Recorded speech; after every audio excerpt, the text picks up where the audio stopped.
مزمور 2 جه خدا کلام. او پادشاهی که خدا انتخاب بکده. چی وسیق او من شورش کنیدی؟ چرا مردمان بی خودی نقشه کشیدی؟ پادشاهیان زمین سر ویرزیدی و حاکمان شور و مشورت کنیدی به ضد خداوند اون مسیح. وشنگیدی؟ باید خودمان وشن لفندان جا نجات بدیم و وشن زنجیلان جا آزاده کنیم. خداوند که آسمان جار نشته خنده کنه و اوشن رخشنه گیره و زین قیز امره اوشن مره گبزنه و خشم امره اوشن ترسنه.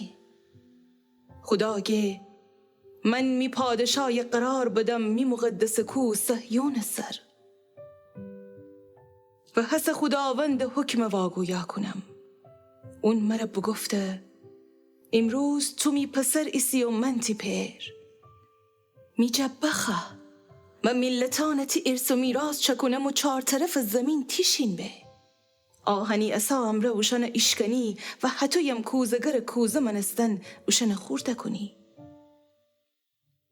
حسد عاقل ببیده پادشاهیان و شمی چومن وازه کنید شمانی که زمین سر حکم کنیدی.